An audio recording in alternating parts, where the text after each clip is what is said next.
Hi, welcome to my channel. This is Tarot Talks, and this episode is a companion to the podcast. That's right, the witching half hour or so. I talk about all kinds of things on there, and one of the things I'm doing is going through the high arcana of the tarot. Today's YouTube video is all about the Hierophant card. Now, when we're talking about the Hierophant, we are looking at a couple of things, and I'm actually super excited about the way this card has been showing up in my readings with people and when I'm reading for myself and when I'm looking at contemporary decks.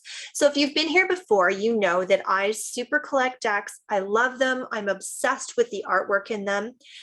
So I'm actually not going to talk too much about the traditional look of the Hierophant card, okay? He is the counterpart to our High Priestess card, right? You've got a High Priestess and a Hierophant. And in those cards, there's a lot of similarities. They are a pair. They're the Fool's introduction to the Divine Masculine and the Divine Feminine. These archetypes are in our deck to move our Fool forward and to introduce him to ideas around spirituality. Now, without getting too messy, in our culture, the idea of spiritual leader has become kind of corrupt, hasn't it? There's a lot of things that have been done by our spiritual leaders. And so our collective conscious has a lot of baggage around that. And what excites me about the Hierophant card is the way I'm seeing contemporary creators of tarot and artists of tarot and people who are channeling these decks, how they're dealing with these complicated themes around the Divine Masculine. One of the ways they're doing it is they're shifting the whole archetype away from a leader and teacher type archetype and into one that's more about the concept of faith and our relationship with our highest and best self and our own innate wisdom. So I'm going to break some of that down and talk about this. I mentioned a few things in the podcast as well about this, just as the culture we live in tries to cut off women from the aspects of the Divine Feminine and villainize some of them.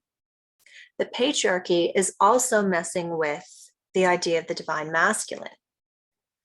It's cutting off and diminishing a lot of the sacred roles of the Divine Masculine. So I'm going to show you a card here now. This is from the Llewellyn Tarot.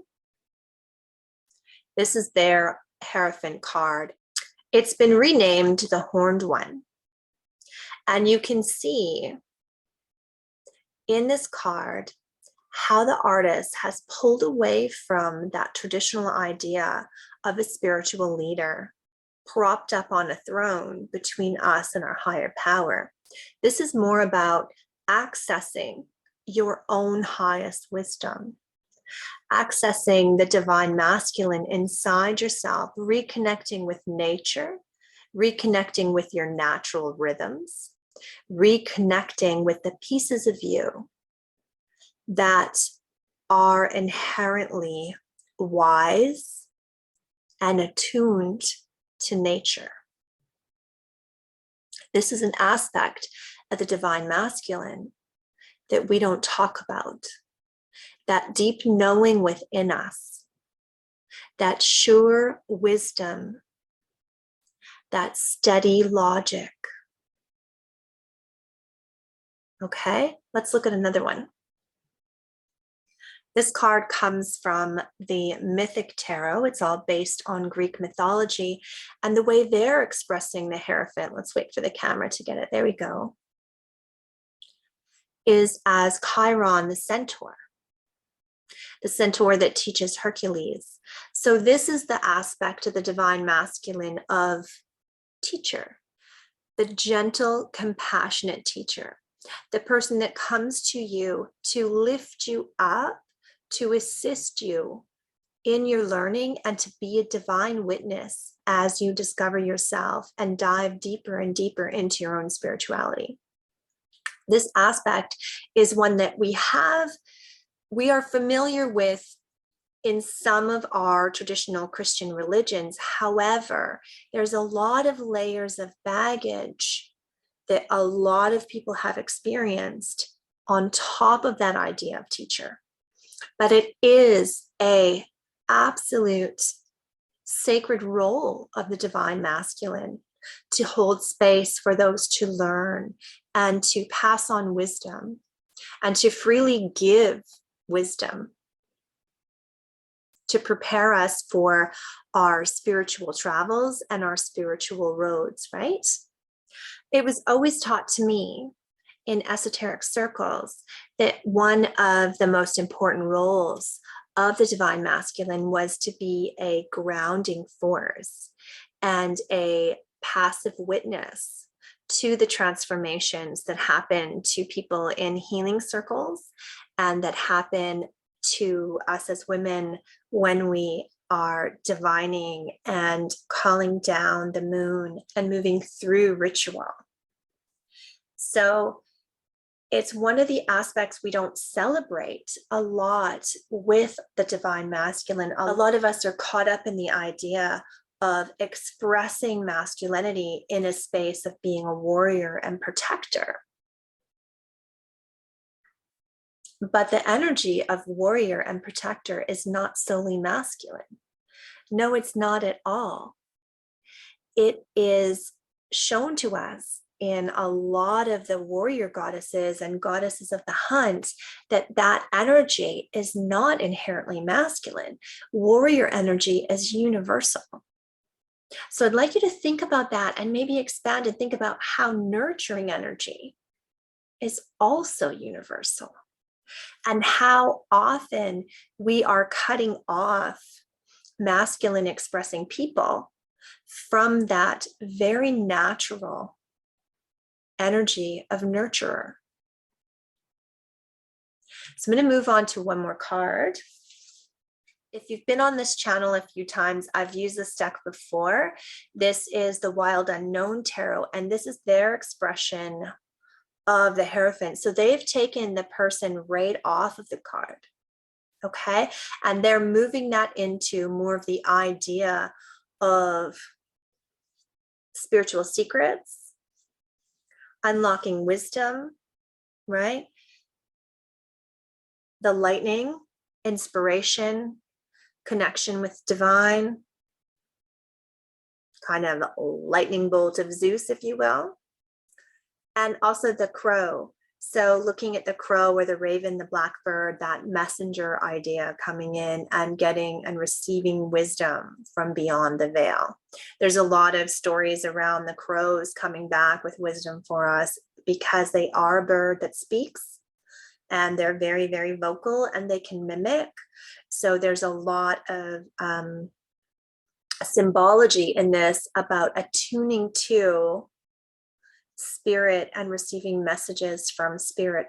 And I think it's interesting because they have definitely taken the idea of someone between us and spirit out of the picture. And it's very much about empowering yourself and being your own spiritual advisor. The next Hierophant card we have is from the Mary L. Tarot. So it is again talking about spirituality and religion and our faith, but it's using very different symbolism than what we would see in a traditional tarot deck. The traditional tarot deck, the Hierophant is wrapped up in Greco-Roman style, papal crowns and symbology. And so we've really seen a shift in this deck, right? In this one, we have a much more universal healer, but it seems much less denominational to me and a lot more inclusive. Maybe it's that kind of Kundalini winding energy. This is a new deck to me.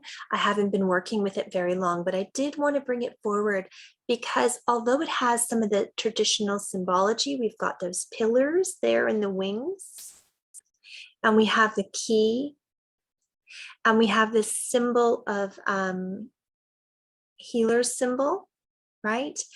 It's still coming away from the traditional symbologies and what we would see in a Thoth Rider-Waite-Smith or Tarot de Marseille deck.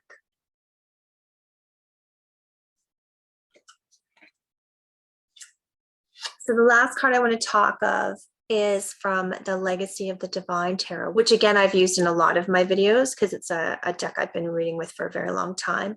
And right there, we see world religions. We're talking about higher connection and our connection with spirit, but it's an inclusive card.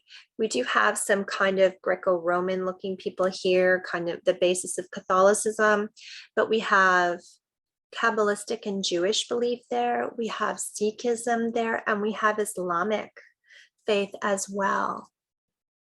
So we're really opening up this idea of how we connect to spirit, how we connect to our faith. So when you're reading for yourself and when you're reading for others, I would challenge you to look deeper, look beyond the layers of a priestly figure or a teacher and start looking at what is the Hierophant card saying about your client's relationship to their faith and about your client's relationship with their highest self, about who they reach to for faith. Do they need grounding? Do they need to tap into the innate wisdom they have inside? Is this a card about going within, or is this a card about a teacher coming to them?